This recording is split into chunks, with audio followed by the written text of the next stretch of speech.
नमस्कार, जय हिंद। भारत तक देख रहे हैं आप, मैं हूं आयुष। क्या आपको पता है भारत पहली बार किसी सैन्य गठबंधन का हिस्सा बनने जा रहा?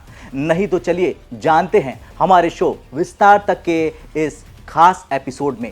दरअसल इंडो पैसिफिक क्षेत्र में चीन की बढ़ती गतिविधियों को रोकने के लिए अमेरिका, जापान, ऑस्ट्रेलिया और फिलीपींस ने squad for countering strategic disruption यानी SCS डिफेंस अलायंस का नाम एक गठबंधन बनाया। अब फिलीपींस ने भारत को इस सैन्य समूह में शामिल होने का ऑफर दिया। भारत पहले से ही क्वाड का हिस्सा है, लेकिन SCS डिफेंस अलायंस पूरी तरह से एक सैन्य गठबंधन है जिसका मकसद चीन को घेरना और इंडो पैसिफिक में सुरक्षा सुनिश्चित करना है। तो क्या भारत इस गठबंधन का हिस्सा बनेगा, और अगर हां तो इसके फायदे और नुकसान क्या होंगे, इसी पर करेंगे विस्तार से चर्चा।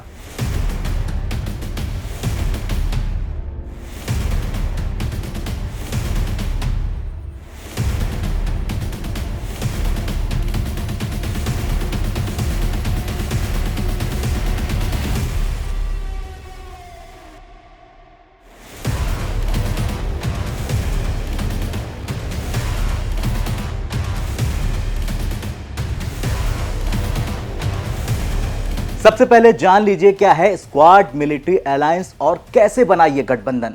दरअसल साल 2023 में चीन के बढ़ते आक्रामक रवैये को देखते हुए अमेरिका, जापान, ऑस्ट्रेलिया और फिलीपींस ने SCS डिफेंस अलायंस की नींव रखी। इस गठबंधन का मुख्य उद्देश्य इंडो पैसिफिक में चीन की आक्रामक गतिविधियों को रोकना, इंटेलिजेंस शेयरिंग बढ़ाना और साझा सैन्य अभ्यास करना है। दरअसल ये अलग अलग तरीके से काम करता है, जैसे इंटेलिजेंस शेयरिंग जो चीन की नौसैनिक गतिविधियों पर निगरानी रखता है, मिलिट्री एक्सरसाइज जो साझा सैन्य अभ्यास से सेनाओं को तैयार करता है, मैरीटाइम सिक्योरिटी जो साउथ चाइना सी में चीन की गतिविधियों पर रोक लगाने का काम करता है। चलिए अब बिना रुके जान लेते हैं और समझ लेते हैं कि कौन कौन से देश इसमें शामिल हैं। दरअसल इसमें अमेरिका, जापान, ऑस्ट्रेलिया, फिलीपींस शामिल हैं और अब भारत और दक्षिण कोरिया को भी इस गठबंधन में शामिल होने का ऑफर मिल चुका है। अब अगर भारत इसमें शामिल होगा तो इससे भारत को क्या फायदा होगा, यह भी जान लेते हैं। दरअसल चीन लगातार हिंद महासागर में घुसपैठ कर रहा। SCS डिफेंस अलायंस में शामिल होने से भारत की सैन्य ताकत बढ़ेगी और चीन पर दबाव बनेगा। अमेरिका, जापान, ऑस्ट्रेलिया से एडवांस सैन्य तकनीक और इंटेलिजेंस सपोर्ट मिलेगा। भारत को drone technology, under water surveillance system और लॉन्ग रेंज मिसाइल टेक्नोलॉजी में मदद मिलेगी। चीन का 80% तेल आयात मलक्का स्ट्रेट से होकर गुजरता है। भारत की स्थिति मजबूत होने से चीन की ऊर्जा सुरक्षा पर असर पड़ेगा। फिलीपींस पहले से ही भारत से ब्रह्मोस मिसाइल सिस्टम खरीद चुका है और आकाश मिसाइल को लेकर भी चर्चा जोरों शोरों पर चल रही है। अब जब हमने फायदे की बात की है तो नुकसान की भी बात कर लेते हैं, यानी कि भारत के लिए नुकसान क्या हो सकते हैं। दरअसल भारत की स्वतंत्र विदेश नीति प्रभावित हो सकती है। भारत हमेशा से गुट निरपेक्ष नीति अपनाता रहा है। इस गठबंधन में शामिल होने से भारत अमेरिका के सैन्य खेमे में जा सकता है। हाल ही में पीएम मोदी और शी जिनपिंग के बीच बातचीत के संकेत मिले थे। भारत के इस गठबंधन में शामिल होने से चीन और भड़क सकता है और LAC पर तनाव फिर से बढ़ सकता है। रूस भारत का पारंपरिक रक्षा साझेदार है, लेकिन SCS डिफेंस अलायंस पूरी तरह से पश्चिमी देशों का सैन्य गठबंधन है। इससे रूस नाराज हो सकता है। अगर भविष्य में इस गठबंधन और चीन के बीच कोई सैन्य संघर्ष हो जाता है तो भारत को भी इसमें शामिल होना पड़ सकता है। वैसे अगर भारत स्क्वाड मिलिट्री अलायंस में शामिल होता है तो चीन को कई तरीके के राजनीतिक और भू राजनीतिक परेशानियां हो सकती है। वैसे भारत पहले से ही क्वाड में शामिल है, जो भारत, अमेरिका, जापान और ऑस्ट्रेलिया जैसे देशों ने मिलकर बनाया है, जो इंडो पैसिफिक क्षेत्र में चीन के बढ़ते प्रभाव को संतुलित करने की कोशिश कर रहा है। और ऐसे में अगर यह समूह औपचारिक सैन्य गठबंधन बन जाता है और भारत इसमें पूर्ण रूप से शामिल हो जाता है तो चीन को इस क्षेत्र में खुली चुनौती मिल जाएगी। भारत अमेरिका के बीच कॉम कासा और BECA जैसे रक्षा समझौते पहले से ही हो चुके हैं, जिससे भारत को अमेरिकी सैन्य तकनीक की बेहतर एक्सेस मिल चुके हैं।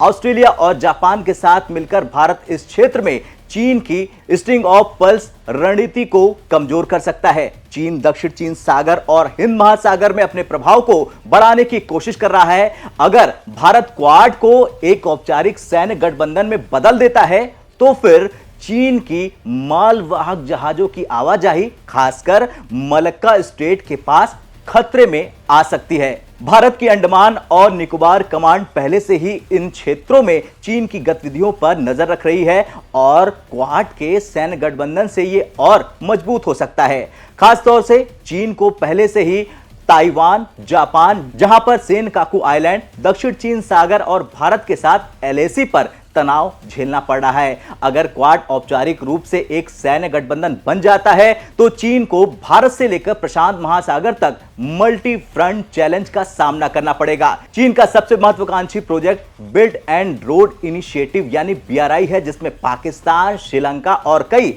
अफ्रीकी देश शामिल हैं। भारत के क्वाड में औपचारिक सैन्य भागीदारी से चीन की डेप ट्रैप पॉलिसी को चुनौती मिलेगी, क्योंकि भारत छोटे देशों को अपने पक्ष में कर रहा।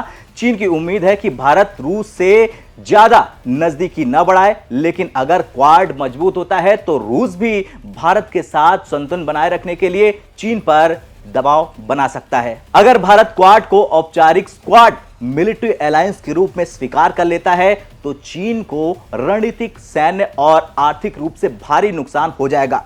वो न केवल हिंद महासागर और इंडो पैसिफिक में घिर जाएगा, बल्कि उसकी वैश्विक शक्ति संतुलन नीति भी कमजोर हो जाएगी। आखिरी सवाल यह है कि क्या भारत इस गठबंधन में शामिल होगा? दरअसल भारत पूरी तरह से इस गठबंधन का हिस्सा बनने के बजाय सिर्फ सैन्य अभ्यास और इंटेलिजेंस शेयरिंग में शामिल हो सकता है। भारत फिलहाल क्वाड को भी प्राथमिकता देगा और एससीएस डिफेंस अलायंस से भी दूरी बनाए रख सकता है। भारत फिलीपींस, जापान और ऑस्ट्रेलिया के साथ रक्षा समझौते यानी कि डिफेंस एग्रीमेंट्स को प्राथमिकता दे सकता है। खैर, एससीएस डिफेंस अलायंस भारत के लिए एक बड़ा अवसर है, लेकिन इसके अपने जोखिम भी हैं। भारत अगर इसमें शामिल हो जाता है तो इंडो पैसिफिक में उसकी सैन्य ताकत बढ़ जाएगी, लेकिन दूसरी तरफ चीन और रूस से संबंध भी खराब हो जाएंगे। अब फैसला भारत के कूटनीतिक नेतृत्व के हाथ में है। और ऐसे में आपको क्या लगता है, क्या भारत को इस सैन्य गठबंधन में शामिल होना चाहिए? हां या ना में कमेंट कर जरूर बताएं। जय हिंद।